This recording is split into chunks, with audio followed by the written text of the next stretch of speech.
Dinama ni Mayumi ang hangin na humahampas sa mukha niya habang umaandar ang bus na magdadala sa kanya sa Baryo Kamalig. Isang malaking desisyon ang kanyang ginawa at yun ay ang lisanin ang lugar kung saan siya lumaki at nahasa bilang isang kilalang antingera. Sa paglisan niya sa lugar na yon, ay tuluyan na rin kinalimutan ni Mayumi ang pagiging isang antingera dahil yun ang naging ugat upang patayin ng mga aswang ang buo niyang pamilya. Malaking banta kasi si Mayumi sa mga aswang at dahil hindi siya kayang patayin ng mga ito, ay ang pamilya niya ang pinuntirya ng mga aswang. Masakit para kay Mayumi na kaya niyang proteksyonan ang sarili niya pero hindi ang mga mahal niya sa buhay. Nang huminto ang bus, ay bumaba agad si Mayumi. Sumakay siya ng tricycle na naghatid sa kanya sa Baryo Kamalig. Ang lugar na yon ay ang bayang sinilangan ng lolo niya na nagturo sa kanya na maging isang mahusay na antingera. Naglakad siya hanggang sa marating niya ang lumang kubo ng kanyang lolo. Nilinisan ni Mayumi ang kubo na puno ng alikabok. Inayos niya ang mga dala niyang gamit. Tinanggap na niya na doon na siya maninirahan hanggang sa bawian na siya ng buhay. Sa pagod ni Mayumi sa mga ginawa niya, ay natulog muna siya kahit walang laman ang kanyang tiyan. Nagising si Mayumi dahil sa mahihinang pagkatok sa pinto ng kubo. Madilim na ang paligid, kaya alam niyang gabi na. Sa pagbukas niya, ay nakita niya ang isang baklang kahit gabi na, ay kulapol pa rin ang makeup sa muka. May dalayong mangkok na may laman na tinolang manok. Welcome to the neighborhood! Welcome to Baryo Kamalig!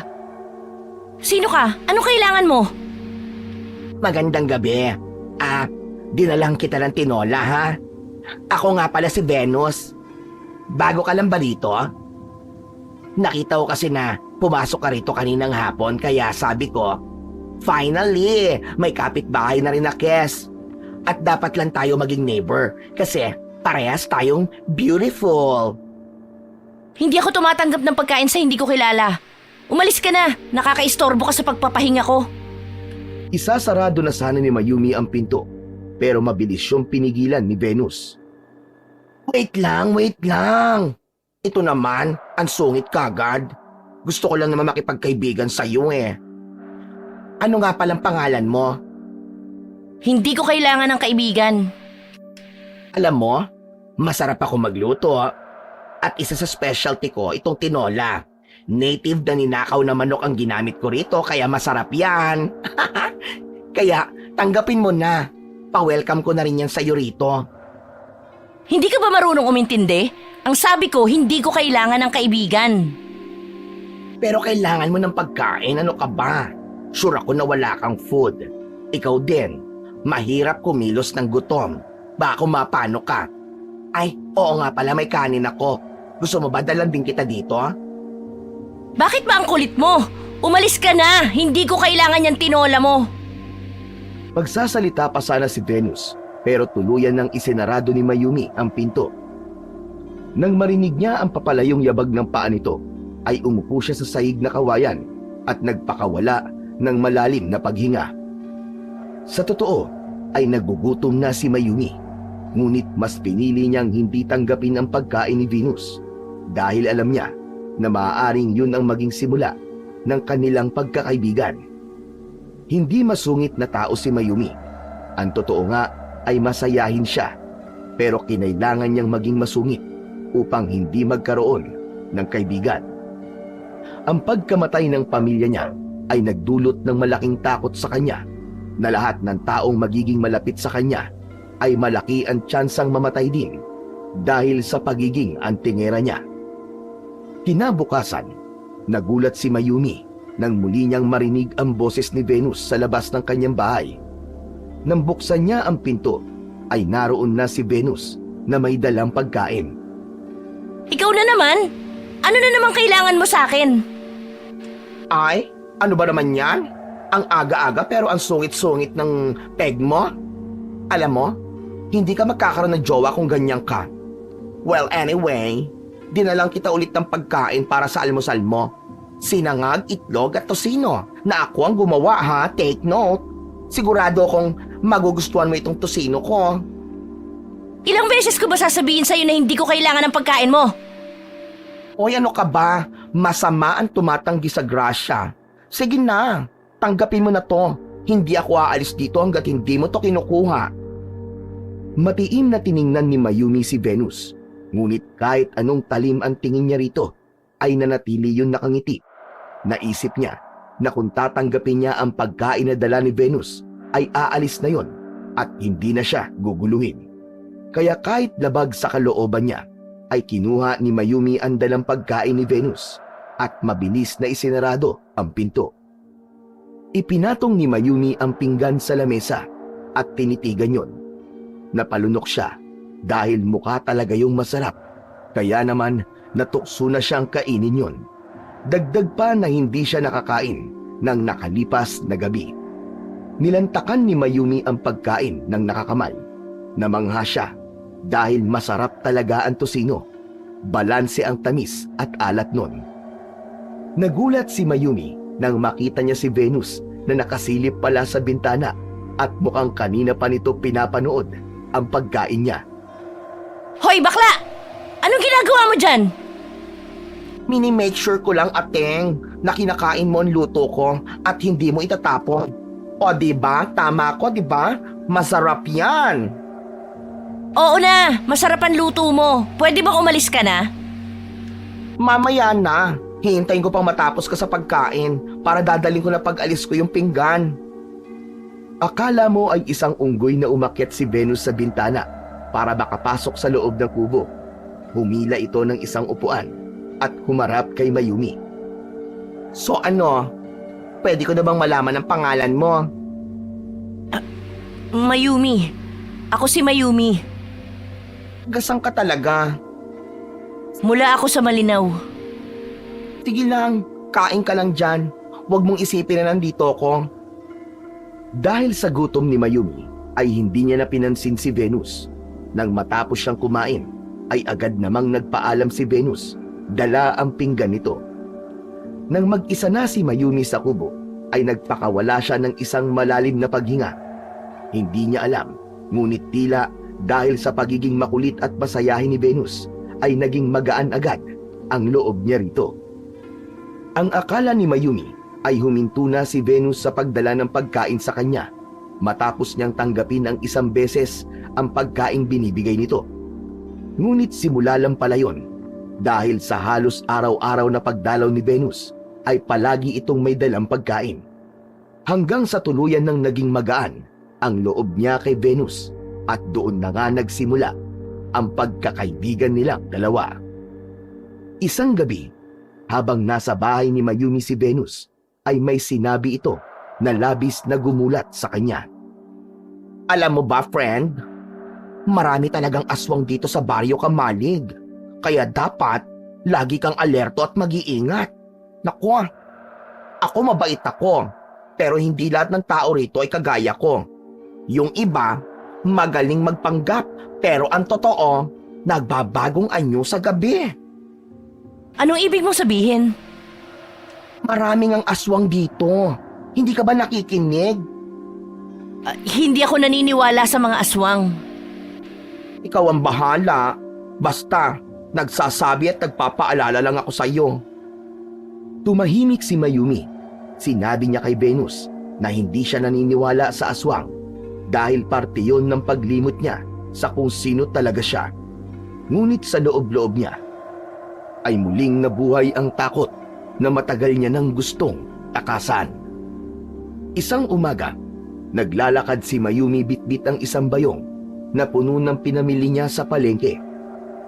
Sa ilang araw niya sa Baryo Kamal, ay nakahanap kagad siya ng trabaho sa bayan, sa tulong naman ni Venus. Ipinasok siya nito bilang tagapaglinis sa parlor kung saan ito nagtatrabaho. Tinuturuan din siya ni Venus na mag-makeup at manggupit ng buhok dahil ayon dito ay mas malaki ang sasahuri niya kung magkagaya sila ng trabaho. Unti-unti ay tinalikuran na ni Mayumi ang pagiging antingera at sinimulan niyang mamuhay na malayo sa dati niyang ginagawa. Sa paglalakad ni Mayumi ay natanaw niya ang pagkukumpulan ng mga tao sa isang malawak na damuhan sa gilid ng daan. Napuno siya ng kuryosidad kaya lumapit siya roon at tiningnan kung ano ang pinagkakaguluhan ng mga tao. Sa gitna ng kumpulan ng mga tao ay nakahandusay ang isang duguang katawan ng isang babae na wala ng buhay. Nakabukas ang mga mata nun na parabang puno yan ng takot bago ito namatay. Marami itong kagat sa iba't ibang parte ng katawan at sa itsura ng babae ay nahinuha agad ni Mayumi na aswang ang pumatay dito. Narinig ni Mayumi ang pagsasalita ng isang matandang babae. Ayon dito, umatake na naman ang mga aswang sa Baryo Kamalik. Biglang nanlamig si Mayumi. Naisip niya na mukhang napadpad siya sa lugar na may mas matinding panganib kesa sa iniwanan niyang lugar. Inalis na niya ang tingin niya sa bangkay at nagmamadaling naglakad pauwi. Pagdating ni Mayumi sa kanyang kubo, ay agad na nagtungo roon si Venus. Bakas sa mukha nito ang pagkabahala at takot. Habang inaayos niya ang mga pinamili, ay kinausap siya ng bago niyang kaibigan. Friend, alam mo na ba yung nangyari ngayon? May natagpuan na namang patay na babae kanina doon sa damuhan, malapit sa bahay ni Kapitan. Ay naku, Diyos ko po. Hindi ko nga tiningnan at takot na takot akong makakita ng patay. Oo, nadaanan ko. Nakita ko yung katawan ng babae. Pero halos wala na siyang dugo sa katawan. Gawa ba talaga ng aswang yun, Venus? Tumango si Venus at iniabot kay Mayumi ang basket. Sa lugar na ito? Naku, hindi na ako magtataka. Marami talaga ang aswang dito sa Baryo Kamalig, lalo na't liblib ito. Kaya wag na wag ka talaga magtitiwala kagad sa mga tao rito, ha? Bakit, Venus? Isa ka ba sa mga aswang dito? Ano? Ako aswang? Of course not, Choknat. Pero alam mo, iba ang inaaswang ko. Mga lalaki. Joke lang. Hoy, paano ako magiging aswang? Eh di sana, dati pa kita biniktima, no? Saka, kung magiging aswang ako, mga boys na ang bibiktimahin ko kasi lason para sa akin ang mga petchay. Bahagyang natawa si Mayumi sa sinabi ni Venus. Pero alam mo, akala ko dati, tahimik at payapa dito sa Baryo Kamalig. Kaya nga ako dito lumipat pero nagkamali pala ako. Alam mo, Mayumi, tahimik nga ang baryong ito sa paningin ng hindi nakakaalam na maraming aswang dito. Pero dati naman ay tahimik talaga dito eh. Kaya lang, pinamugaran na ito ng aswang kasi masyadong liblib. Madali na para sa mga tsakang aswang na yon na magtago rito. Kung marami na palang aswang dito, bakit hindi na lang umalis ang mga tao? May ilang umalis na rin, pero mas marami ang nananatili at tinatanggap na lang nila ang panganib na kakambal ng lugar na ito kasi wala silang kakayahan na umalis eh. Marami kasi sa mga taga rito, walang anda. Anong anda? Anda, datong, pera, salapi, money. Huminga ng malalim si Mayumi at naisip niya na mukhang nagkamali siya sa paglipat sa Baryo Kamalig.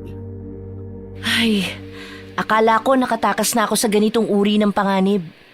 Tumakas ako sa lugar namin dahil sa mga aswang, pero sa lugar na mukhang mas maraming aswang pala ako babagsak. Kaya nga dapat mag-iingat ka, friend.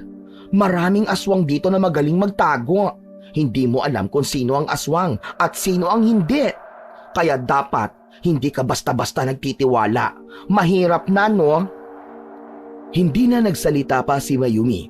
Naisip niya na umalis na lang sa Baryo Kamalig, pero agad din niyang binura ang planong yon dahil wala na siyang mapupuntahan. Nangako na lamang siya sa sarili na kahit na anong mangyari ay hindi na siya babalik sa pagiging antingera niya at magiging bulag at bingi na lamang siya sa panganib na nasa kanyang paligid. Sa gitna ng tahimik na gabi ay nagising si Mayumi sa malakas at puno ng takot na sigaw na nagmula sa labas ng bahay ni Venus. Nagsitayuan ang balahibo niya sa kanyang mga braso at agad siyang napabalikwas ng bangon. Lumapit siya sa bintana at sumilip. Nakita niya si Venus na tumakbo palabas ng bahay nito habang ang muka ay puno ng takot at namumuo ang mga luha. Wala itong tigil sa pagsigaw at paghingi ng tulong. Agad na binuksan ni Mayumi ang pinto at tinawag si Venus. Tumakbo naman si Venus papunta sa kanya at nang makapasok ito ay mabilis niyang isinara ang pinto. May malaking sugat si Venus sa braso. Walang tigil ang pag-agos ng dugo sa kanyang mga kamay. Anong nangyari sa'yo, Venus? Bakit ka may sugat? Masok na aswang sa bahay ko habang tulog ako. Gusto niya akong patayin. Mabuti na lang nakalabas ako sa bahay ko. Ano ba yan? Akala ko katapusan ko na talaga. Natigilan si Mayumi nang maramdaman niya na may aswang sa labas ng kubo. Hindi na siya nagdalawang isip pa.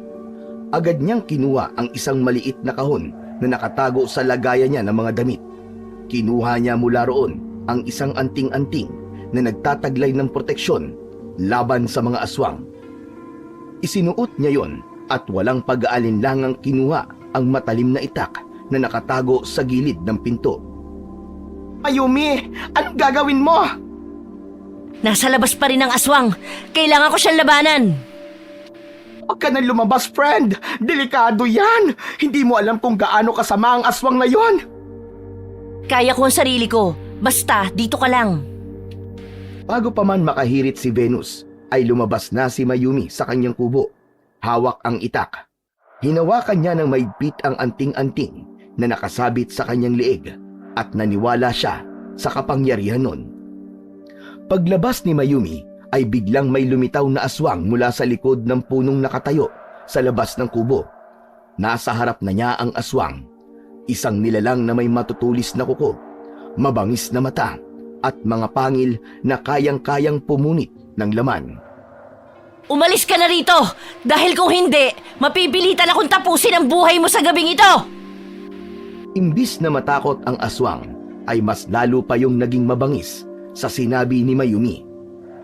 Mabilis ang naging pagkilos ng aswang at agad yung umatake kay Mayumi. Iniwasan naman ni Mayumi ang aswang at sinugatan niya ito sa tagiliran gamit ang itak. Kasunod noon ay malakas niyang tinaga ang braso nito at sumirit ang dugo ng aswang. Nagpalitan ng pag-atake si Mayumi at ang aswang, pero kahit isang beses ay hindi nagawang masugatan ng aswang si Mayumi. Umikot ang aswang sa likuran ni Mayumi at tinangkang sunggaban siya mula roon.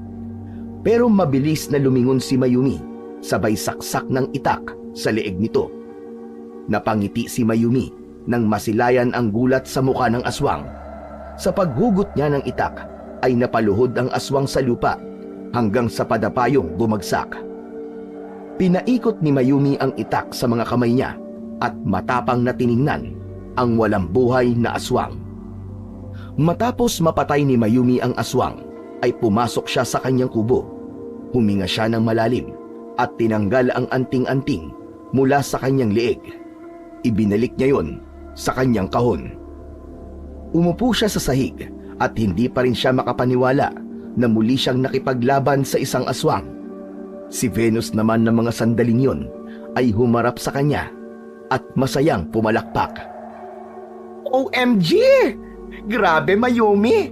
You're my hero na talaga! Hindi ko akalain na kaya mong gawin yun. Akala ko'y isa ka lang mainihin na babae, pero grabe ka umariba ha, sa pakikipaglaban mo sa aswang. Saan ka natutong makipaglaban ng ganon, ateng?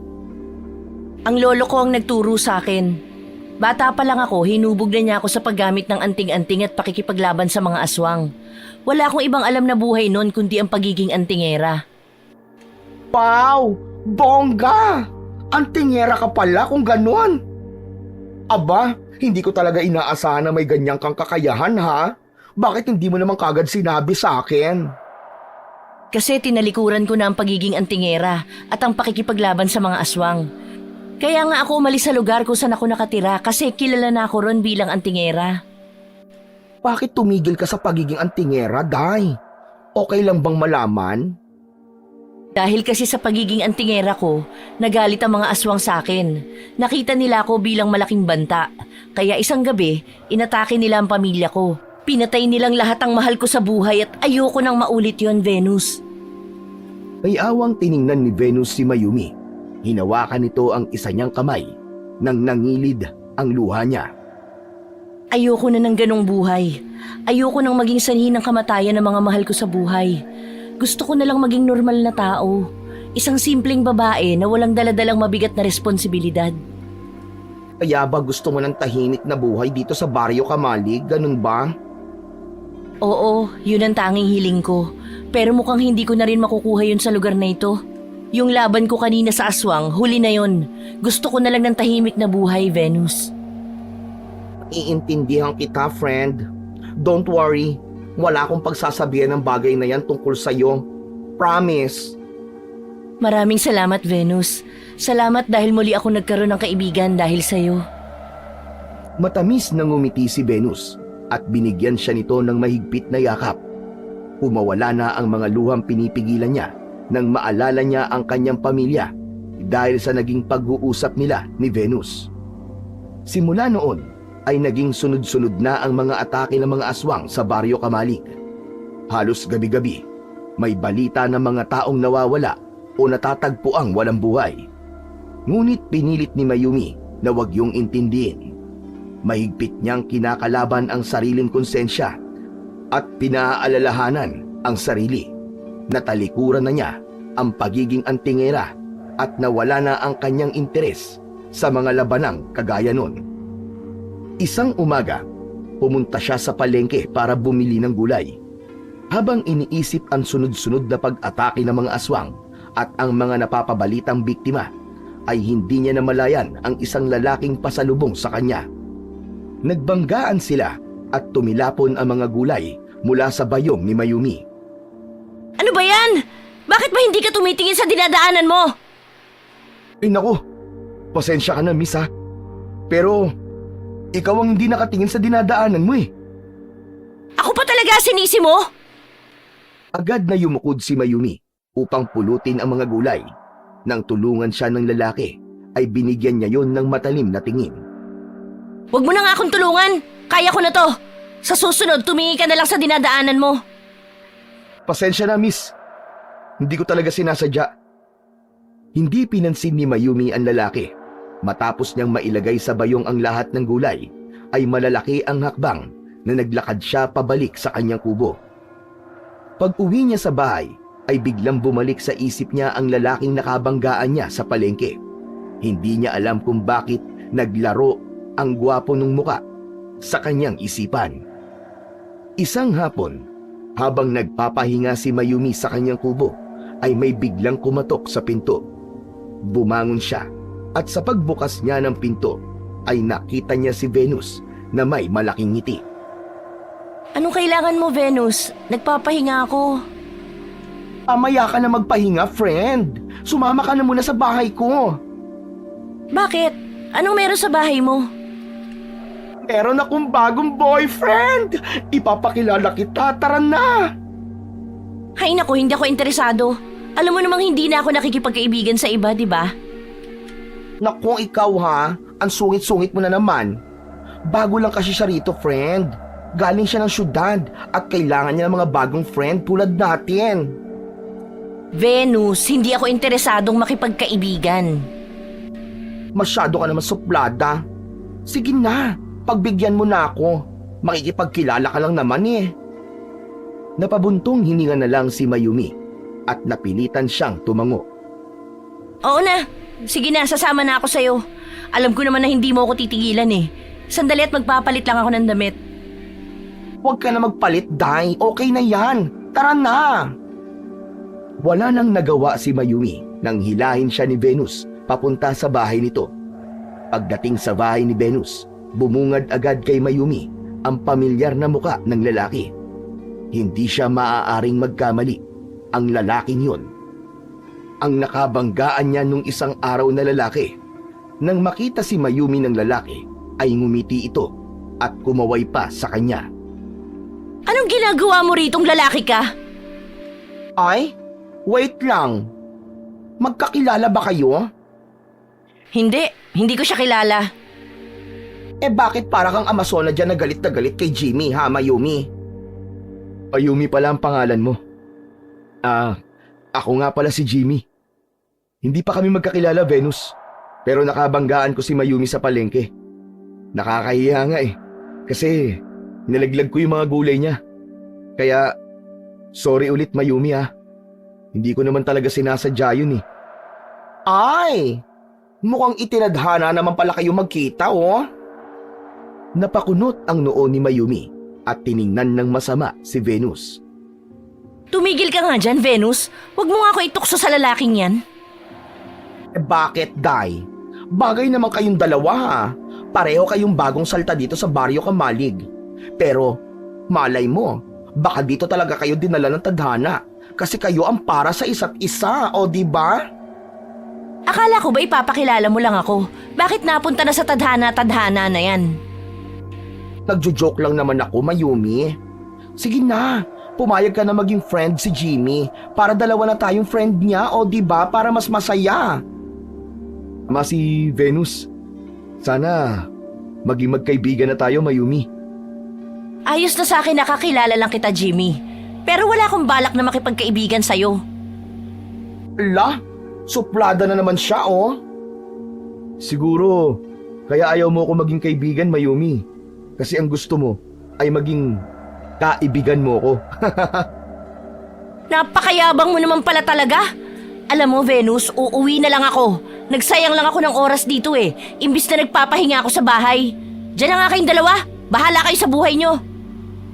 Uy, ano ka ba? Patola ka naman. Nagbibiro lang naman si Jimmy. Wala akong pakialam. Basta, ayoko makipagkaibigan sa Jimmy na yan.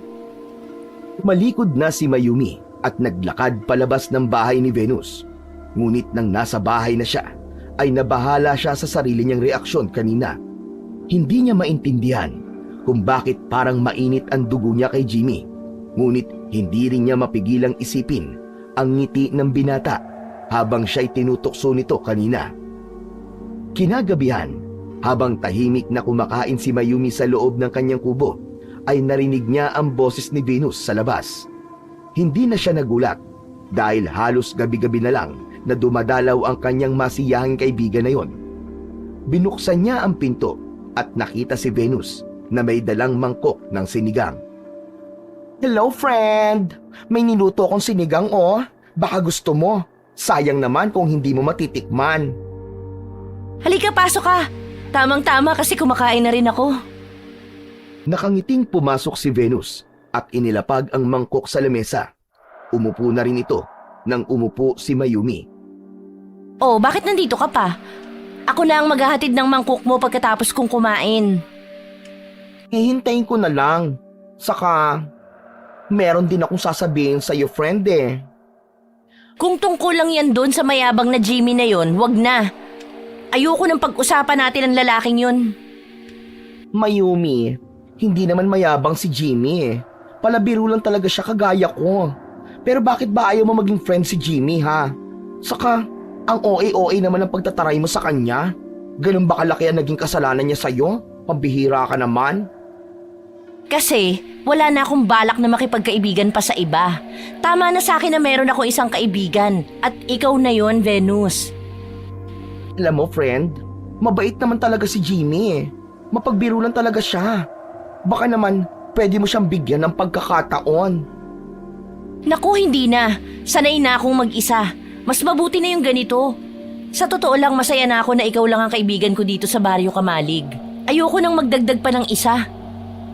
Hinawakan ni Venus ang kamay ni Mayumi at tumitig ito sa kanya. Hindi pa rin ba nawawala ang takot mo? Natatakot ka pa rin ba na baka mapahamak ang mga mahal mo sa buhay? Kaya ayaw mo magkaroon ng maraming kaibigan, ganun ba, friend? Sandaling natahimik si Mayumi.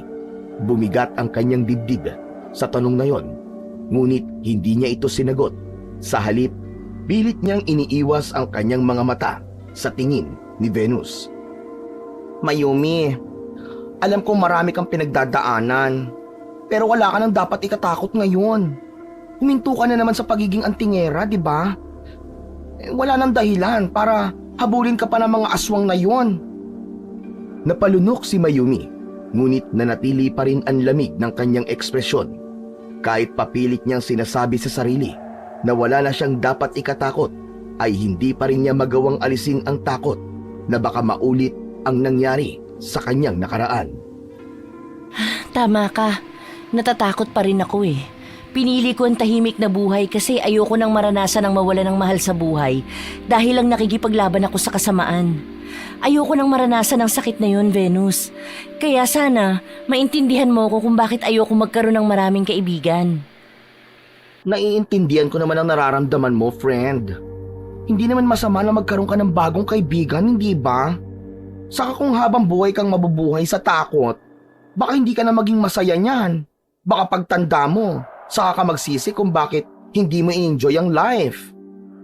May bahagyang pag-aalinlangan sa mata ni Mayumi habang iniisip niya ang sinabi ni Venus. Hindi niya maiwasang maalala ang lahat ng mga trahedya at sakit na dinanas ng kanyang pamilya dahil sa responsibilidad na iniatang sa kanya bilang isang antingera. O sige na, aalis na ako, friend ah.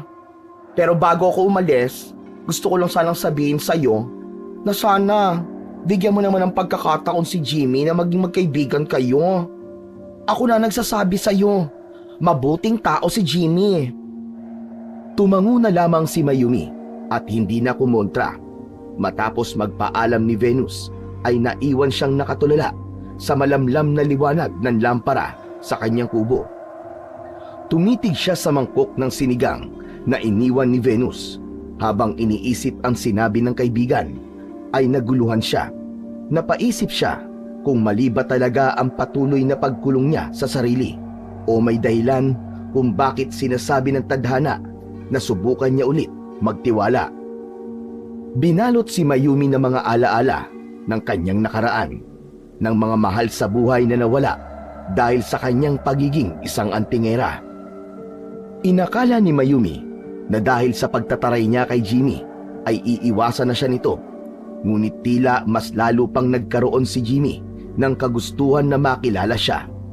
May mga araw na nagugulat na lamang si Mayumi na nasa labas na ng bahay niya si Jimmy at inaaya siyang kumain sa bayan. Ilang beses din itong nagpunta sa trabaho niya para ihatid siya pauwi, ngunit lahat ng yun ay tinanggihan niya. Hanggang isang araw, nagtapat si Jimmy kay Mayumi na may gusto ito sa kanya at nais siya nitong ligawan. Isang malaking hindi pwede ang naging sagot kagad ni Mayumi. Isang gabi, galing si Mayumi sa trabaho. Habang palapit na siya sa kanyang kubo, ay nakita niya si Jimmy na nakatayo sa labas ng kanyang kubo. Meron itong bitbit na isang bungkus na mga bulaklak.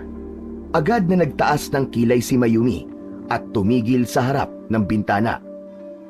Jimmy, ano na naman yan? Ilang beses ko na bang sinabi sa'yo na huwag ka nang magpapakita sa akin? Ito naman, ang sungit kagad. Para sa'yo, Mayumi.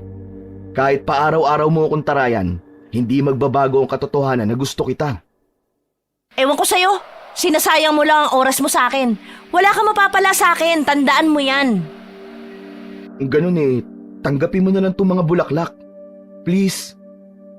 Ayoko ng bulaklak. Kalat lang yan eh. Umuwi ka na kasi baka mamaya may makasalubong ka pang aswang. Hindi ako natatakot sa mga aswang. Ang importante ay maipakita ko sa'yo kung gaano kita kamahal. Huwag mo nang sayangin ang oras mo sa akin, Jimmy. Maghanap ka na lang ng ibang babae. Hindi ako ang tamang tao para sa'yo. Alam mo, Mayumi, kahit ganyan ka, hindi kita susukuan. Kasi mahal na mahal kita. Kukontrahin pa sana ni Mayumi si Jimmy, pero hindi niya na nagawa. Umalis na kagad ito, dala ang bulaklak. Lumingin pa si Jimmy sa kanya at nakangiting pumaway na sinuklian ni Mayumi ng pag-irap. Sa mga sumunod na araw ay mas lalong naging abala si Jimmy sa panliligaw kay Mayumi. Kahit anong taboy at pagtataray naman ni Mayumi kay Jimmy, ay tila wala itong balak na sukuan siya. Isang gabi, nagising si Mayumi sa tunog ng gitarang naririnig niya mula sa labas. Sinilip niya ang bintana at nakita niya roon si Jimmy, ang tumutugtog ng gitara at hinaharana siya. Malalim na napabuntong hininga si Mayumi at hinintay niyang matapos ang pagkanta ni Jimmy. Nagustuhan mo ba ang kanta ko para sa'yo, Mayumi? Ako mismo nagsulat noon para sa'yo. Hindi ko nagustuhan. Ang pangit. Sintonado ka pa. Hayaan mo. Sa susunod gagalingan ko na.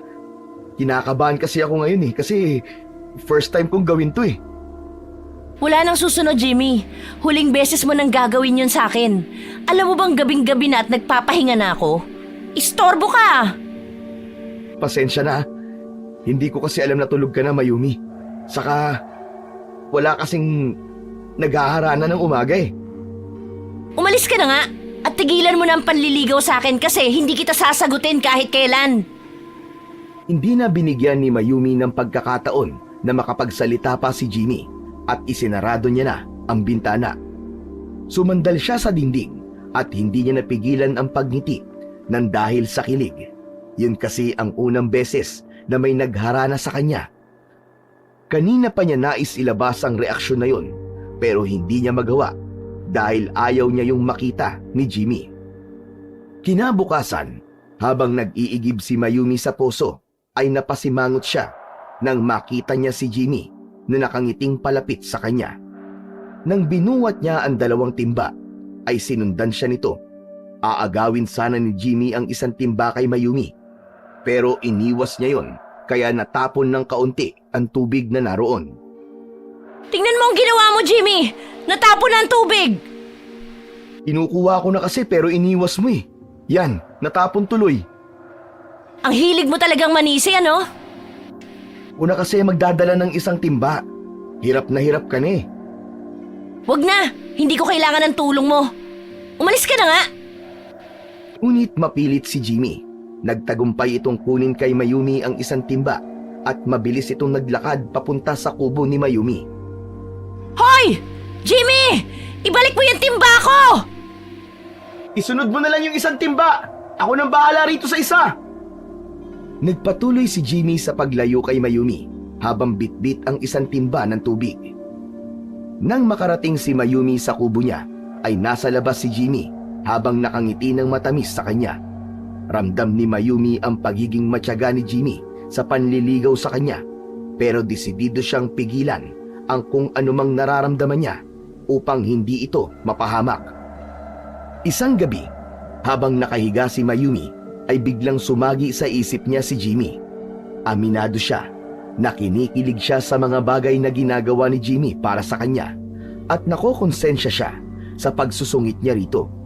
Ngunit kailangan niya yung gawin dahil naniniwala siya na yun ang tamang gawin. Patawarin mo ko kung hindi ko kayang suklian ang pagmamahal mo sa akin, Jimmy. Gusto ko lang masiguro ang kaligtasan mo. Dahil kung malalaman mo kung anong klaseng panganib ang naghihintay sa'yo kapag naging kasintahan kita, baka ikaw na mismo ang lumayo sa akin. Umagilid si Mayumi at inisip niya na nasa tabi niya si Jimmy at nakangiti ito sa kanya. Ipinikit niya ang kanyang mga mata at umasa siyang mapapanaginipan niya si Jimmy. Humiling siya na sa panaginip na yun ay malaya na siya sa takot at masaya silang nagsasama ng lalaking itinitibok ng kanyang puso. Isang gabi, mag-isang naglalakad si Mayumi pauwi sa kanyang kubo.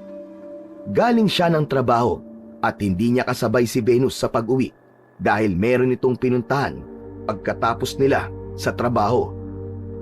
Yumayakap kay Mayumi ang malamig na hangin ng gabing yon. Nakapokus ang mata niya sa dinadaanan niya. Maya-maya pa ay nakita niya si Jimmy na mabagal na naglalakad sa unahan niya. Binagalan ni Mayumi ang paglalakad upang hindi niya maabutan si Jimmy dahil sigurado siyang kukulitin siya nito kapag nakita siya. Habang nakatutok ang mga mata ni Mayumi kay Jimmy, ay nagulat siya nang may biglang gumalaw sa mga puno na nasa gilid ni Jimmy at mula roon ay sumulpot ang isang mabangis na aswang. Napahinto si Mayumi habang ang dibdib niya ay kumabog ng napakalakas. Maging si Jimmy ay napahinto rin sa paglalakad nang makita ang aswang sa unahan nito. Alam ni Mayumi na kailangan ni Jimmy ang tulong niya, ngunit hindi niya alam kung susugod ba siya o magmamasid na lamang dahil nangako siya sa sarili na hindi na siya muling makikipaglaban pa sa mga aswang. Napasinghap si Mayumi nang sinunggaban ng aswang si Jimmy at natumba ito. Nakita ni Mayumi ang dugo sa dibdib ni Jimmy matapos itong kalmutin ng aswang. Sa pagkakataon na yon ay nagdesisyon na si Mayumi na tulungan si Jimmy. Naghanap siya ng kahit na anong magagamit na armas. May nakita siyang mahabang kahoy sa gilid ng daan. Kinuha niya yon at mabilis na binali sa gitna. Nagkaroon ng matulis na dulo ang isang kahoy at yun ang naisipan niyang gamitin na sandata laban sa aswang. Hawak ang kahoy ay sumugod si Mayumi sa aswang. Walang ibang nasa isip niya kundi ang mailigtas si Jimmy sa aswang. Bitawan mo siya! Yumi! Mayumi, malis ka rito! Biglang nagulat ang aswang sa presensya ni Mayumi. Sumugod yun sa kanya, ngunit mabilis siyang umiwas at inundayan ito ng saksak sa tigiliran gamit ang kahoy. Nagliyab ang galit sa kanyang puso habang paulit-ulit niyang sinasaksak ang aswang hanggang sa tuluyan itong bumagsak sa lupa. Tumayo si Jimmy at lumapit kay Mayumi. Mayumi, salamat sa pagligtas mo ng buhay ko, ha? Walang anuman. Ayos ka lang ba? Hindi nga eh. Mukhang malalim tong sugat ko sa dibdib. Ang mabuti pa ihatid na lang kita sa bahay mo. Mahirap na, baka may makasalubong ka na namang aswang. Sige. Maraming salamat ulit. Inalalayan ni Mayumi si Jimmy sa paglalakad. Tila may kuryenteng dumaloy sa katawan ni Mayumi nang magdikit ang balat nila ni Jimmy. Pero hindi niya ipinahalata kay Jimmy na apektado siya sa pagkakadikit nila at umakto siya na parang wala lamang yon sa kanya. Pagdating nila sa bahay ni Jimmy ay umupo ito sa maliit na bangko. Itinuro ni Jimmy kay Mayumi kung nasaan ang first aid kit nito at agad yung kinuha ni Mayumi. Maingat na nilinis ni Mayumi ang sugat sa dibdib ni Jimmy. Grabe, hindi ko akalain na ang galing mo palang makipaglaban sa aswang. Para bang sanay na sanay ka na. Hindi ko rin alam kung paano ko nagawa yon. Siguro dahil gusto ko mailigtas ka kaya nagawa kong patayin yung aswang. Pero tanong lang, bakit mo ko iniligtas? Dahil ba sa... Huwag mong bigyan ng kahulugan yon, Jimmy. Huwag mong isipin na espesyal ka para sa akin kaya kita tinulungan. Kahit sino na nasa kalagayan mo ay ililigtas ko rin. Mabilis na tinapos ni Mayumi ang paglalagay ng gamot at benda sa sugat ni Jimmy at nagpaalam na siya. Muling nagpasalamat si Jimmy sa kanya. Nang makalabas na si Mayumi sa bahay ni Jimmy, ay doon niya naramdaman ang bigat sa kanyang puso. Pakiramdam niya, anumang sandali ay bibigay na siya at aamin na siya kay Jimmy sa totoo niyang nararamdaman para rito. Kaya sa gabing yon ay nangako siya sa kanyang sarili na iiwasan na niya si Jimmy. Bago pa siya traidorin ng sarili niyang nararamdaman para sa binata. Nagpatuloy si Mayumi sa paglalakad habang pilit niyang kinukumbinsi ang sarili na dapat niya nang kalimutan ang pagmamahal niya kay Jimmy. Ngunit sa kaibuturan ng kanyang puso, alam niyang hindi magtatagal ay hindi niya na magagawang pigilan pa ang totoo niyang nararamdaman sa lalaking unang nagpatibok ng kanyang puso. Sa gabing iyon ay hindi magawang makatulog ni Mayumi. Patuloy siyang nakikipaglaban sa sarili niyang damdamin.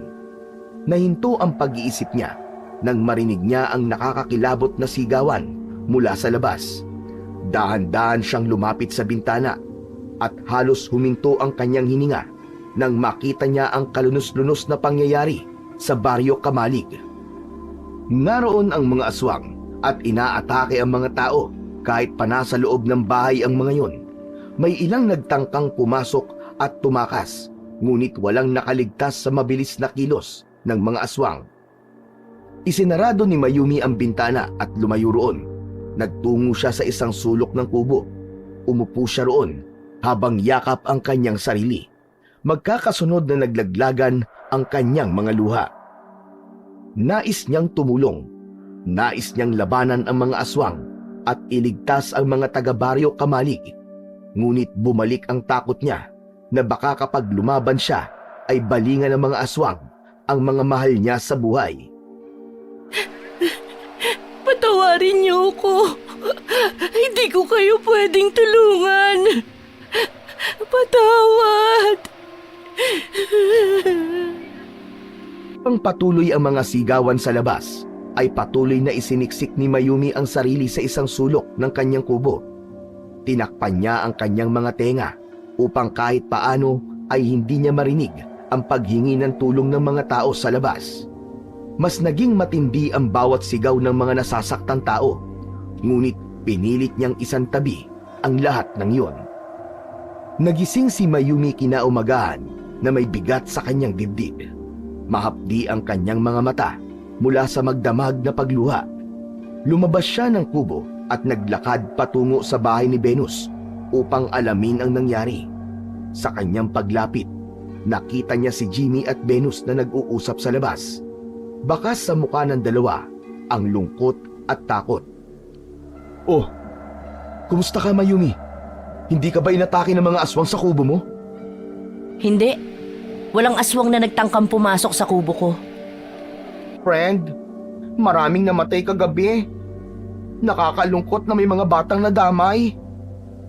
Napalunok si Mayumi nang marinig ang sinabi ni Venus. "Matagal na bang may ganoong pag-atake rito?" Oo, super tagal na talaga. Hindi na nga yata matatapos ang pag-atake ng mga aswang dito sa Baryo Kamalig eh. Nakakaloka na. Wala bang lumalaban sa mga aswang? Wala man lang bang sumubok tumayo para labanan sila? Wala, Jimmy. Lahat kami rito ay takot sa mga aswang. Lalo na't nasa paligid lang natin sila. Pugad ng mga aswang ang lugar na ito eh. Pero sana, kahit isa lang na tao rito ay magkaroon ng lakas ng loob na lumaban. Nagtama ang mga mata ni Mayumi at Venus. Ramdam ni Mayumi ang bigat ng mga salitang binitiwan ni Venus dahil alam niyang may ibig ipahiwatig ang kanyang kaibigan. Alam niyang siya ang tinutukoy nito na taong maaaring labanan ang mga aswang. Nakatitig si Venus sa kanya na parang may nais itong sabihin. Tila nagparinig ito ng mensahe sa kanya na siya lamang ang may kakayahang labanan ang kasamaan. Dahil sa labis na konsensya ay hindi niya nakinaya na magtagal pa roon. Kailangan ko na palang bumalik sa kubo ko. Marami pa akong gagawin. Hindi na siya naghintay ng sagot mula kina Jimmy at Venus. Mabilis siyang tumalikod pabalik sa kanyang kubo. Muling pumatak ang kanyang mga luha habang binabagtas ang daan pabalik sa kanyang kubo. Natakot si Mayumi dahil sigurado siya na hindi pa yon ang huling beses na magkakaroon ng matinding pag-atake ng mga aswang sa Baryo Kamalig. Hindi alam ni Mayumi kung magagawa pa ba niyang pigilan ang sarili niya na huwag makialam sa mga susunod pa na pag-atake. Pagdating ni Mayumi sa loob ng kanyang kubo, ay uminom siya ng tubig at umupo. Nagulat siya nang biglang pumasok si Venus at dire-diretsyong lumapit sa kanya. Ayumi, nandito ako para makiusap. Kailangan ka namin, friend. Kailangan ka ng mga taga-Baryo Kamalig. Ikaw lang ang may kakayahang labanan ng mga aswang na yun. Alam mong hindi na ako pwedeng bumalik sa pakikipaglaban sa mga aswang, Venus. Ayoko nang mapahamak ang mga mahal ko sa buhay. Okay lang sa akin kahit mapahamak ako. Kung maraming tao naman na maililigtas mo. Hindi ko hahayaan na mapahamak ka dahil kaibigan kita. Hindi mo ba naiintindihan? Oo, maaaring hindi ako mapatay ng mga aswang dahil sa mga anting-anting ko. Pero hindi ibig sabihin na walang mawawala sa akin. Paano kung kayo ang balikan ng mga halimaw na yun? Hindi ako makakapayag na merong mangyaring masama sa inyo ni Jimmy. Ano ka mo? Si Jimmy? Kasama si Jimmy? Oh, ang akala ko ba ay ako lang ang kaibigan mo? Aba, teka, sandali. Huwag mong sabihin na... Oo, Venus. Mahal ko na si Jimmy. Pero hindi ko kayang sabihin sa kanya. Hindi ko kayang ilagay siya sa panganib. Paano kung dahil sa akin mapahamak siya? Mayumi, hindi ka magiging masaya sa ganito. Mahal mo siya, pero itatago mo lang habang buhay? Naku, hindi tama yan. Patuloy mo lang sasaktan ang sarili mo hanggat hindi mo inaamin na mahal mo siya. Mas mabuti nang masaktan ako kaysa mailagay ko kayo sa panganib. Hindi ko kaya ang ideya na may mawala pa sa buhay ko dahil lang sa desisyon kong lumaban. Pero paano naman ang mga tao rito, friend? Hindi mo ba naisip yun? Na kaya ka napunta rito ay dahil dinala ka rito ng tadhana kasi meron kang misyon na kailangan gawin dito sa Baryo Kamalig. Venus, hindi mo naiintindihan. Hindi ko na babalikan ang pagiging antingera. Tapos na ang yugto na yun sa buhay ko. Kung kailangan nyo ng proteksyon, humingi kayo ng tulong sa iba. Pasensya ka na, pero hindi ko na kayang bumalik sa ganung buhay. Matiim na tiningnan ni Venus si Mayumi. May hinanakit sa mga mata nito. Naintindihan ni Mayumi kung bakit ganun ang reaksyon ni Venus. Nang makalabas si Venus, ay isinarado niya ang pinto. Sa kabila ng naging pag-uusap nila ni Venus, ay nanatili pa rin ang desisyon ni Mayumi na huwag makialam sa pakikipaglaban sa mga aswang. Nang sumunod na gabi, ay muling nagkaroon ng pagsalakay ng mga aswang sa Baryo Kamalig. Muling naririnig ni Mayumi ang mga sigawan at paghingi ng saklolo ng mga tao. Pinilit niyang pigilan ang sarili na huwag tumulong, pero paulit-ulit niyang naririnig ang mga sinabi ni Venus sa huling pag-uusap nila. Napapitlag si Mayumi nang bigla na lamang nahulog ang kahon na pinaglalagyan ng kanyang mga anting-anting at kumalat ang mga yon sa sahig. Natigilan si Mayumi at napatingin sa mga anting-anting. Naramdaman niya ang isang matinding udyok sa kanyang puso na tila isang bulong na nagtulak sa kanya upang kumilos. Dahan-dahang dinampot ni Mayumi ang tatlo sa pinakamalalakas na anting-anting niya.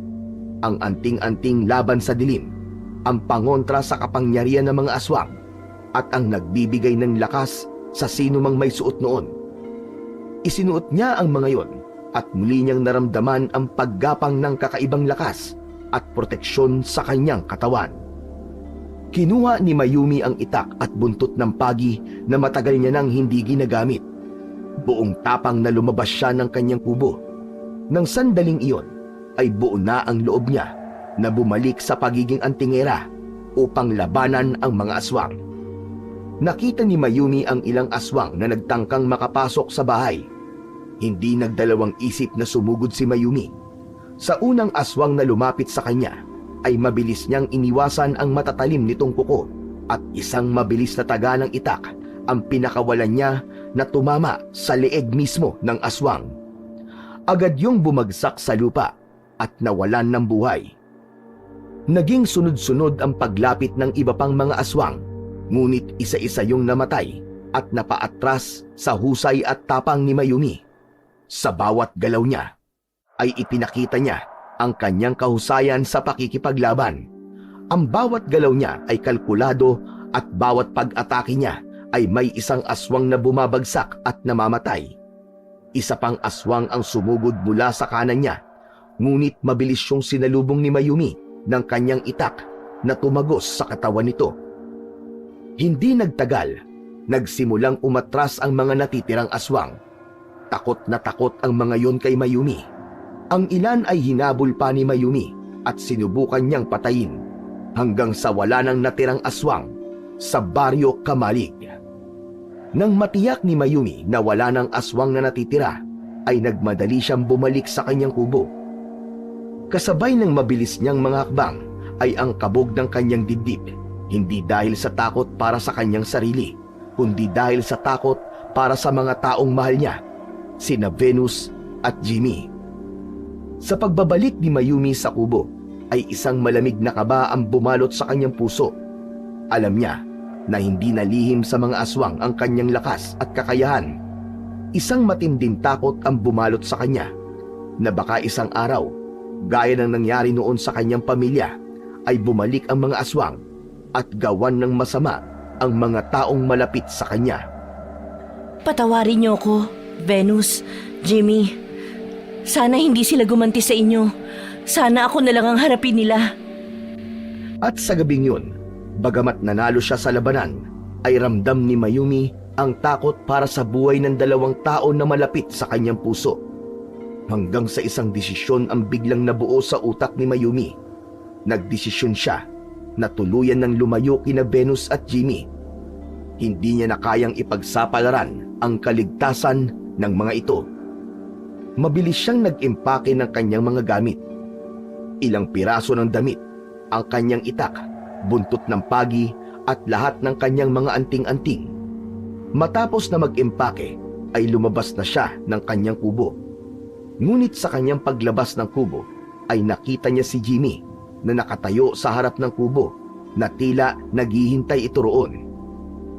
Jimmy, anong ginagawa mo rito? Gusto kitang makausap, Mayumi. Pero bakit parang aalis ka? Saan ka pupunta?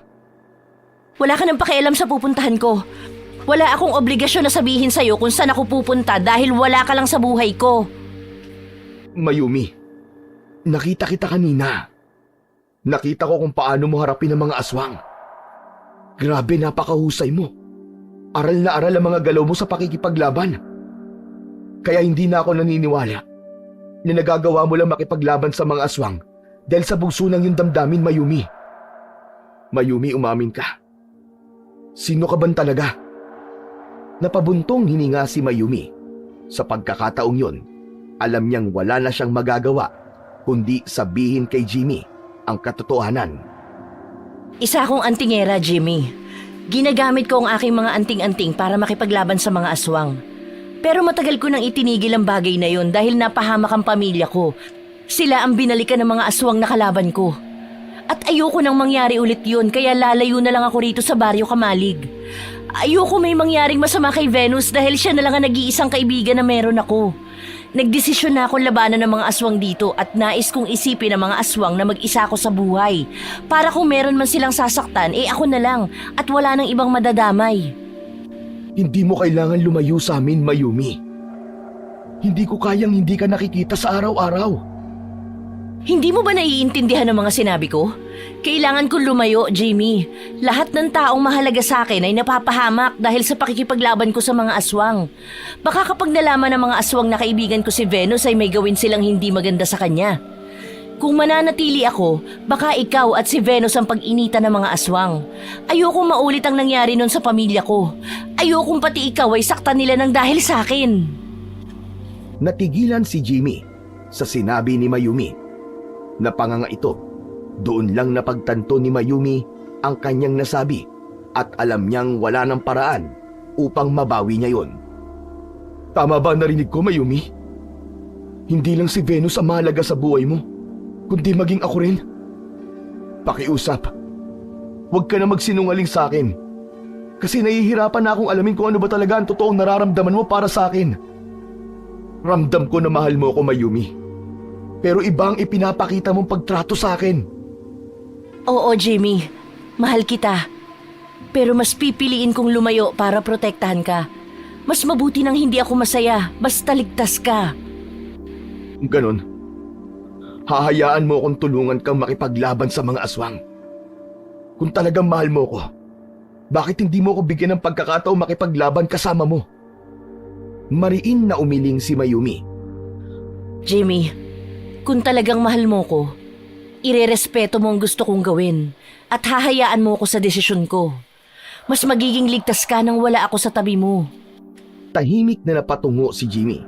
Halatang mabigat ang kalooban, ngunit pinilit niya itong unawain. Ganon. Hahayaan na lang kita sa desisyon mo. Masaya na ako, Mayumi, na malaman ko na mahal mo rin ako. Paalam, Jimmy. Ipagdasal na lang nating dalawa na dumating ang panahon na maging maayos na ang lahat at hindi ko na kailangan lumayo sa'yo. Nagpatuloy sa paglalakad si Mayumi. Sa bawat hakbang niya palayo, ay ramdam niya ang bigat sa kanyang dibdib. Kung siya lang ang masusunod, nais niya na manatili na lamang sa tabi ni Jimmy. Pero alam niya na hindi pa yun maaari sa panahon na yun. Tiniis ni Mayumi ang sakit at nagtungo siya sa kagubatan upang doon na manirahan. Malayo kay Venus at malayo kay Jimmy, ang lalaking kanyang minamahal. Sa gitna ng kagubatan ay natagpuan ni Mayumi ang isang kuweba. Bagamat hindi yun kasing komportable ng dati niyang kubo, ay pinili pa rin niyang doon muna manirahan at manatiling malayo sa mga taong mahalaga sa kanya upang hindi madamay ang mga ito sa laban niya kontra sa mga aswang. Tuwing gabi ay bumabalik si Mayumi sa Baryo Kamalig upang magbantay mula sa mga posibleng pagsalakay ng mga aswang. Tuluyan niya nang niyakap muli ang pagiging antingera na nakikipaglaban sa mga aswang. Isang gabi, napansin ni Mayumi na payapa ang Baryo Kamalig, kaya nagdesisyon na siyang bumalik sa loob ng kuweba. Habang naglalakad siya sa madilim na kagubatan, ay naramdaman niya na may tila sumusunod sa kanya. Mabilis niyang hinugot ang kanyang itak at tumago sa likod ng isang malaking puno. Narinig ni Mayumi ang unti-unting paglapit ng yabag sa kanyang pinagtataguan. Inihanda niya ang kanyang sarili. Nang malapit na ang mga yabag, ay mabilis siyang lumabas sa likod ng puno at itinutok ang itak sa leeg ng nilalang. Huwag kang kikilos! Papatayin talaga kita! Friend, ano ka ba? Ako to, friend, si Venus. Ang maganda mong kaibigan. Naku, huwag mo akong papatayin, please. Ayoko pa mamatay. Virgin pa ako.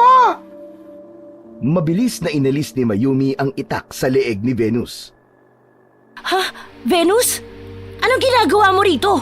Bakit mo ako sinusundan? Ano ba yan? Natakot ako.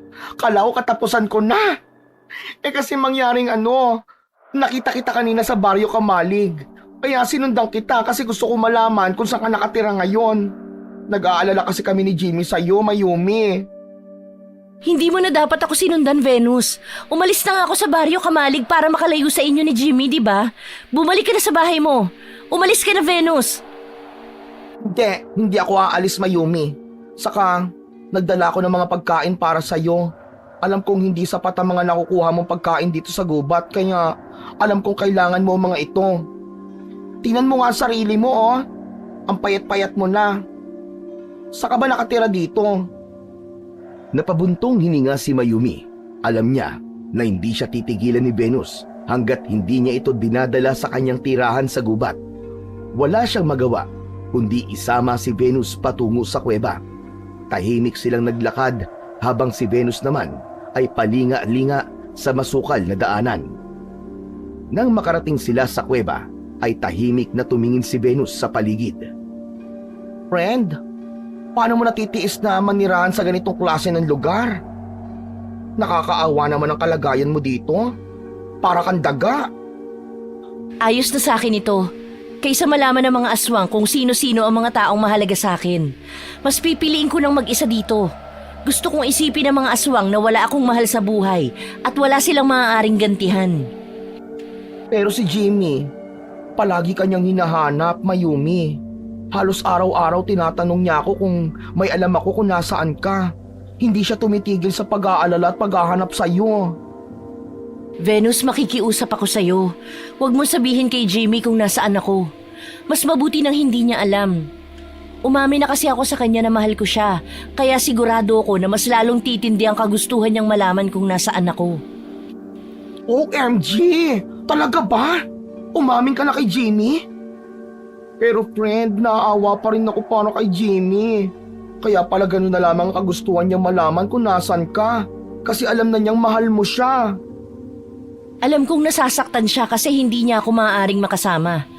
Pero alam ko rin na sa bawat araw na kasama ko siya, ay mas lalo lang siyang mapapahamak. Kung may bagay man akong natutunan sa pagiging isang antingera, yun ay ang lahat ng kapangyarihan ay may kapalit. At ang kapalit ng pagiging antingera ko ay ang paglayo sa mga taong mahal ko. Pero Mayumi, hindi ba't ang bawat tao ay may karapatang sumaya? At tao ka rin, kaya may karapatang ka rin maging masaya kasama si Jimmy.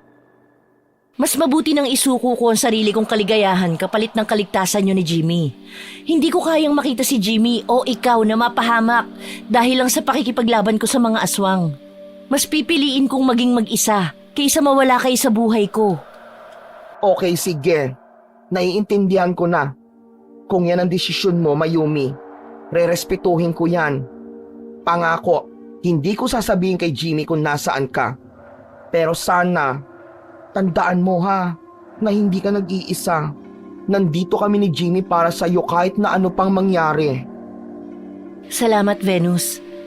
Sa ngayon, Ito lang ang paraan para maprotektahan ko kayo. Sapat na sa akin ang malaman na ligtas kayo. Kahit pa kailangan ko isakripisyo ang sarili kong kaligayahan. Alam mo, isa ka talagang tunay na bayani, Mayumi. Sobra akong napaproud sa'yo kasi kaya mong isakripisyo ang sarili mong kaligayahan para sa mga taong mahal mo. Masaya ako na naging friendship kita. Ano ba yan? Para tuloy naiiyak ako ngayon. Oy, huwag kang umiyak. Ang pangit mo kapag umiiyak ka, di ba? Loka ka.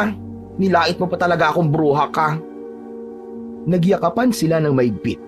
Sa yakap na yun ni Venus ay naramdaman niya ang pag-asa na darating din ang araw na hindi niya na kailangan lumayo sa mga taong malapit sa kanyang puso. Pero habang hindi pa yun nangyayari, ay kailangan niya muna magtiis sa kalungkutan ng pag-iisa. Simula noon ay naging madalas ang pagdalaw ni Venus kay Mayumi sa kuweba. Dumadalaw si Venus kay Mayumi sa kuweba at palagi itong may dalang pagkain para sa kanya. Isang hapon, dumalaw si Venus kay Mayumi sa kuweba at gaya ng dati ay may dala itong pagkain para sa kanya. Friend, kumusta ka na? Lagpas ka na pala ng 1 week dito, no? Kahit paano, nasasanay na rin ako. Pero sana, matapos na rin ang laban kong ito para sarili ko naman ang mapagtuunan ko ng pansin. Wish ko lang, friend. Pero alam mo, Mayumi, napapansin mo ba? Simula nang umalis ka sa kubo mo, parang tumigil na mga pag-atake ng mga aswang sa baryo. Baka naman, pwede ka nang bumalik sa baryo. Baka natakot na sila sa'yo kasi nakita nila kung paano ka nakipag-fight sa kanila. Napansin ko rin yan, Venus. Pero ayoko maging kampante.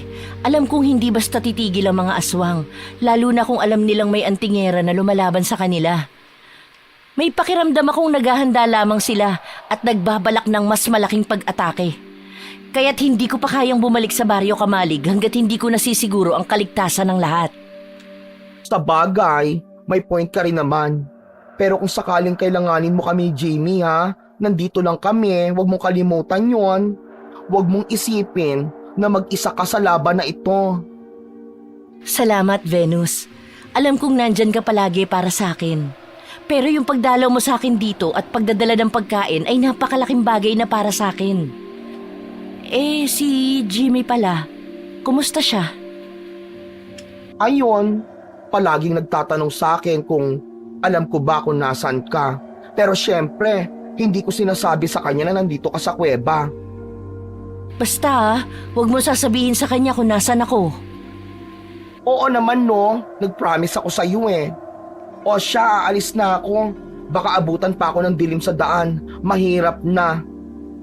O sige, mag-iingat ka ha, Venus. Maraming salamat ulit. Maswerte talaga ako dahil nagkaroon ako ng kaibigan na katulad mo. At sa bawat pagdalaw mo, mas lumalakas ang loob ko na labanan pa ang mga aswang. Natapusin ang sumpa ng baryo natin. Sana nga matapos na rin ito para naman matutukan ko ang buhay na nais ko. Hindi yung laging may takot sa dilim. Isang maigpit na yakap ang iniwan ni Venus kay Mayumi bago ito tuluyang umalis. Sa puso ni Mayumi ay patuloy siyang nagdarasal na sana ay makamit na ng Baryo Kamalig ang kapayapaan na nararapat para rito. Hindi lamang para sa kanila, kundi para na rin sa mga susunod na henerasyon na hindi na kailangan matakot tuwing kakagat ang dilim. Isang umaga, muling nagpunta si Venus sa kuwebang pinagtataguan ni Mayumi. Meron itong dalang pagkain at mga prutas para sa kanya. Habang nagpapasalamat si Mayumi, ay napansin niyang tila balisa si Venus. Nagdulot yon ng kaba sa kanya. Venus, ayos ka lang ba? May nangyari bang hindi maganda sa Baryo Kamalig? Wala naman, Mayumi. Pero may kasalanan kasi ako sa iyo eh. Sana mapatawad mo ko, friend. Kasalanan? Anong kasalanan? Ano kasi eh, hindi lang ako nagpunta ngayon dito. Meron akong kasamang iba. Bago pa man makapagsalita si Mayumi, ay pumasok na sa kuweba si Jimmy. Bakas sa mukha nito ang pagkasabik. Mabilis na lumapit ang lalaki kay Mayumi at binigyan siya nito ng isang mahigpit na yakap. Jimmy! Salamat sa Diyos dahil ligtas ka, Mayumi. Gabi-gabi ako nag-aalala sa'yo kasi hindi ko alam kung nasan ka eh. Mayumi, sorry na talaga. Kasi naman nahuli ako ni Jimmy na lumabas sa gubat. Tapos kinulit niya ako kung anong ginagawa ko rito. Ayaw niya akong tigilan hanggang sa sinabi ko na sa kanya ang totoo. Kung galit ka sa akin, pwede mo akong ipain sa mga aswang. Sige, carry lang. Hindi ako magagalit sa'yo. Hindi agad nakapagsalita si Mayumi. Kahit tapos na siyang yakapin ni Jimmy, ay hindi pa rin siya makapaniwala na nasa harapan niya ang lalaking itinitibok ng kanyang puso. Mayumi, hindi mo na kailangan magtago pa rito. Hindi na umaatake ang mga aswang sa Baryo Kamalig. Maaari ka nang bumalik doon at mabuhay ng normal. Kailanman ay hindi ako mabubuhay ng normal hanggat isa kong antingera, Jimmy. Pero sana, hindi ka na nagtungo pa rito. Hindi natin alam kung may mga aswang na nagmamasid sa inyo. Wala akong pakialam. Kaya kong ipagtanggol ang aking sarili. Ikaw ang inaalala ko kasi wala kang kasama rito. Kaya nakikiusap ako sa'yo. Bumalik ka na sa baryo. Hindi pa ako maaaring bumalik. Malakas ang pakiramdam ko na merong binabalak ang mga aswang kaya nananahimik sila ngayon. Huwag kang mag-alala dahil darating din ang araw na magkakasama tayong dalawa. Sa ngayon, magtiis muna tayo. Ang kaligtasan niyo ni Venus at ng mga tao sa Baryo Kamalig ang iniisip ko sa ngayon. Muling niyakap ni Jimmy si Mayumi. May sayang naramdaman si Mayumi sa kanyang puso. Pero sa likod ng kasiyahan na yon ay merong takot. Takot dahil hindi niya alam kung ano ang magiging epekto ng pagkakaalam ni Jimmy kung saan siya nagtatago. Pagsapit ng gabi ay naghanda na si Mayumi upang muling magtungo sa Baryo Kamalig. Matapos niyang isuot ang mga anting-anting na kailangan niya, ay lumabas siya ng kuweba na dala ang buntot ng pagi at itak. Ngunit sa paglabas niya ay may kakaiba siyang naramdaman sa paligid. Naalerto siya dahil alam niyang may mga aswang na nagtatago sa kung saan. Amoy na amoy ko kayo! Lumabas kayo! Pagsabi nun ni Mayumi ay sabay-sabay na lumabas ang mga aswang. Kahit madami ang mga yon, ay hindi nagpakita ng kahit na kaunting takot si Mayumi. Sabay-sabay na sumugod ang mga aswang kay Mayumi. Malakas siyang sumigaw at agad niyang inasinta ang mga aswang na unang lumapit sa kanya. Sinaksak niya yun ng itak sa leeg. Ginamit niya ang buntot ng pagi upang latayan ang iba pang mga aswang. Sa bawat saksak at taga ni Mayumi ng itak ay sinisiguro niya na merong aswang na babagsak. Puno na ng dugo ang buong katawan niya sa dami ng aswang na kanyang napatumba. May ilan na tumakas na lang at tila natakot sa husay sa pakikipaglaban na ipinamalas ni Mayumi. Ilang minuto lamang ang lumipas ay wala ng aswang sa paligid ni Mayumi. Habol niya ang kanyang paghinga at isang katanungan ang agad na pumasok sa kanyang utak. At yun ay kung paano nalaman ng mga aswang kung saan siya nagtatago. Nagtungo si Mayumi sa isang sapa na malapit sa kuweba at doon ay naglinis siya ng katawan. Habang inaalis niya ang dugo ng mga aswang sa muka, ay bigla siyang natigilan at napaisip. Isang hinala ang pumasok sa utak niya at sa tingin niya ay alam niya na ang sagot sa tanong kung bakit nalaman ng mga aswang ang kinaroroonan niya. Hindi na nagsayang ng oras si Mayumi. Kinabukasan ng umaga ay nagtungo siya sa bahay ni Venus upang bigyan ng babala ang kanyang kaibigan. Friend, anong ginagawa mo rito? Aba, maaga ka ngayon ha? Ano nangyari? Venus, nandito ako para magbigay ng babala tungkol kay Jimmy. Ano ka mo kay Jimmy? Ay bakit? Anong ginawa niya? Malakas ang kutob ko na isa siyang aswang. Sa tingin ko, espiya siya ng mga aswang sa baryo.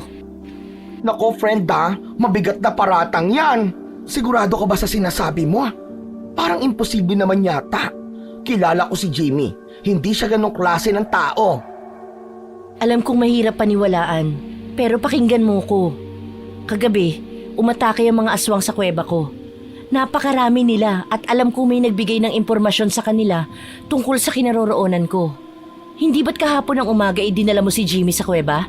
Nalaman lang ng mga aswang kung nasaan ako nang malaman ni Jimmy na sa kuwebang yun ako nagtatago.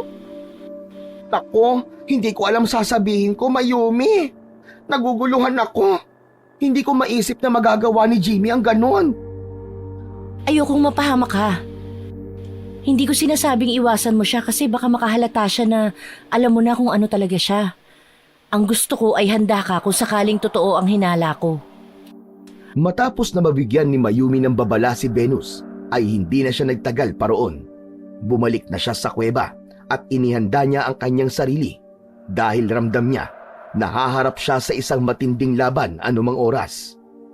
Masakit para sa kanya kung sakaling totoo ang hinala niya, pero kapag napatunayan niyang isang aswang nga si Jimmy, ay hindi siya magdadalawang isip na paslangin ito kahit pa meron siyang nararamdaman para dito. Pagsapit ng gabi, muling naghanda si Mayumi sa pagtungo niya sa Baryo Kamalig upang magbantay. Sa paglabas niya ng kuweba ay nagulat siya dahil nakita niya si Jimmy na patakbong lumalapit sa kanya. Pawisan ito at habol ang paghinga nang makalapit kay Mayumi. Anong ginagawa mo rito, Jimmy? Mayumi, may kailangan kang malaman. Si Venus, Mayumi, isa siyang aswang. Nakita ko mismo na nag-anyong aswang siya at nakita niya ako. Sigurado ako na anumang oras ay darating siya dahil alam niya na sasabihin ko sa iyo ang sekreto niya. Ang akala mo ba maloloko mo pa ako? Nung ibig mo sabihin? Alam ko na ikaw ang tunay na aswang at hindi si Venus. Ikaw ang nagsabi sa mga aswang ko saan ako nagtatago. Bago pa man makapagsalita si Jimmy, ay biglang dumating si Venus. Agad itong lumapit kay Mayumi at takot na yumakap. Huwag kang maniniwala sa kanya, friend, kahit anong sabihin ni Jimmy. Lahat ng sinasabi niya ay kasinungalingan. Nahuli ko siyang nag-anyong aswang. Tama ka nga, Mayumi, tama ka. Aswang nga yung hayop na yan. Sinungaling ka, Venus. Huwag mo nang linlangin si Mayumi. Tapos na ang pagpapanggap mo. Tama na, Jimmy! Kung inaakala mo na maniniwala ako sa'yo, nagkakamali ka. Mas matagal ko naging kaibigan si Venus at mas nagtitiwala ako sa kanya kaysa sa'yo. Naramdaman ni Mayumi na haharap siya sa isang matinding laban sa gabing yun at kailangan niyang protektahan si Venus. Hinubad niya ang isa niyang anting-anting at humarap siya kay Venus. Venus, isuot mo to. Proteksyon mo to laban sa mga aswang. Ano? Hindi ko na kailangan yan, Mayumi. Kailangan mo tong isuot para sigurado ako na hindi ka masasaktan ni Jimmy. Hindi na talaga kailangan, Mayumi. Kaya ko ipagtanggol ang sarili ko. Naging mapilit si Mayumi. Siya na mismo ang nagsuot ng anting-anting sa leeg ni Venus. Nagulat siya nang biglang sumigaw si Venus. Napahiga ito sa lupa at kumisay na akala mo ay sinisilaban. Kitang-kita ni Mayumi at Jimmy ang pagbabago ng anyo ni Venus. Unti-unting lumitaw ang pagiging aswang ni Venus hanggang sa tuluyan na yung naging aswang nang hilakbot si Mayumi sa kanyang nasaksihan. Tumayo si Venus at inalis ang anting-anting sa leeg. Nakakaloko itong ngumiti sa kanya. Venus, anong ibig sabihin nito? Bakit, friend? Hindi pa ba malinaw sa iyo ngayon? Isa ako sa mga aswang na nagtatago sa baryo. Ang buong pagpapanggap na ito, ginawa ko lang para aliwin ang aking sarili. Pinaglaruan lang kita, Mayumi. Pinaglaruan ko ang emosyon mo at nagtagumpay naman ako. Ha? Pero magkaibigan tayo. Ikaw lang ang nag-iisip na magkaibigan tayo. Sinadya kong paatakihin ang mga aswang dito sa kuweba matapos magtungo rito si Jimmy. Ginawa ko yon para sa kanya mapunta ang lahat ng hinala mo. Ang saya kaya ng ginawa ko. Pinaglaruan at niloko kita. At ikaw naman ito, uto-uto na naniwala. Itinuring kitang kaibigan, Venus. Walang iya ka! Kaya nga mas masaya, hindi ba? Mas masarap linlangin ang mga taong labis na nagtitiwala sa'yo. Hindi napigilan ni Mayumi ang kanyang luha. Tumayo siya ng matuwid. Hawak ang kanyang itak at ang buntot ng pagi. Kung ganun, ngayon ko ipapakita sa'yo kung ano ang kayang gawin ng isang tunay na antingerang kagaya ko! Akala mo ba kaya mo ko? Sisirain ko yung mukha mo kasi dapat ay ako lang ang maganda sa baryo Kamalig. Anting-anting lang ang meron ka. Pero kapag wala yan, sino ka ba, Mayumi? Biglang lumitaw ang malalaking pakpak ni Venus. Nagsimula itong lumipad, paikot-ikot sa ere. O ano? Anong say mo sa pasabog ko na ito, ha? Ganon. Lumilipad ang beauty ko, Mayumi. Sumugod si Venus kay Mayumi habang ang mga kuko nitong kumikinang-kinang ay nakatutok kay Mayumi. Mabilis na umilag si Mayumi at tinaga si Venus pero hindi tinamaan ng itak ang baklang aswang. Lumapit si Jimmy kay Mayumi at kinuha nito ang itak mula sa kanya. Matiim nitong tiningnan si Venus na sa oras na yon ay nakatapak na sa lupa. Muling sumugod si Venus gamit ang matutulis nitong mga kuko pero naiwasan lamang yon ni Mayumi at isang malakas na hampas ng buntot ng pagi ang tumama sa mukha nito. Sinamantala ni Jimmy ang pagkakataon na yon at inatake nito si Venus gamit ang itak. Sinaksak nito si Venus sa tagiliran, napasigaw si Venus sa sakit at itinulak nito si Jimmy ng malakas na naging dahilan para mapaupo si Jimmy sa lupa. Agad na kinuha ni Mayumi ang itak kay Jimmy at sumugod siya kay Venus. Sinalubong niya si Venus ng galit na galit. Nang malapit na si Mayumi kay Venus, ay lumuhod siya at itinarak ang itak sa tiyan nito. Matapos yun, ay tumayo siya at ipinalupot niya ang buntot ng pagi sa leeg nito. Itinaas ni Mayumi ang itak at ibinaon yun sa dibdib ng aswang. Sa tapat ng puso nito, isinaksak yun. Nang huguti niya yon, ay dumaloy ang dugo sa dibdib ni Venus. Bumagsak si Venus sa lupa at unti-unting nawalan ng buhay. Lumuhod si Mayumi sa tabi ni Venus at isinara ang mga mata nito at ibinigay ang respeto sa dating kaibigan na minsang naging bahagi ng kanyang buhay. Lumapit si Jimmy sa kanya at tinulungan siya nitong tumayo. Umiiyak na yumakap si Mayumi kay Jimmy. Hindi ko siya gustong patayin, Jimmy. Pero kailangan kong gawin yon. Kahit paano ay naramdaman ko na naging totoong kaibigan siya sa akin. Inawa mo lang ang tama, Mayumi. Hindi mo kailangan sisihin ang sarili mo. At sa tingin ko, ito na ang tamang panahon para magsama tayo, Mayumi. Magkasama nating lalabanan ng mga aswang sa baryo Kamalig. Hindi mo na kailangan gawin to na mag-isa. Pero Jimmy, ayokong mapahamak ka. Para sa iyo rin naman, handa ako mapahamak. Bukas ang loob kong magsanay sa paggamit ng mga anting-anting mo. Hindi ka na nag-iisa ngayon. Kasama mo na ako sa lahat na magiging laban mo, Mayumi. Napuno ng kasiyahan ang puso ni Mayumi sa sinabi ni Jimmy. Lubos na niyang naunawaan kung bakit sila pinagtagpo ni Jimmy at yun ay upang ipaalam sa kanya na hindi niya kailangan mag-isa sa laban. Sa kabila ng madilim na paligid, naramdaman ni Mayumi ang liwanag ng pag-asa. Magkahawak kamay silang naglakad pabalik sa baryo, dala ang pangakong ipagtatanggol ito laban sa mga aswang. Sa pagtatapos ng gabing yon, ay sumibol sa puso ni Mayumi ang isang bagong simula. Alam ni Mayumi na hindi pa tapos ang pakikipaglaban niya sa mga aswang, pero sa pagkakataon na yon ay kasama na niya si Jimmy. At malaki ang tiwala ni Mayumi na kaya niyang harapin at pagtagumpayan ang lahat ng laban at pagsubok dahil nasa tabi na niya ang pinakamamahal niyang lalaki. At yun ay walang iba kundi si Jimmy. Dinama ni Mayumi ang hangin na humahampas sa mukha niya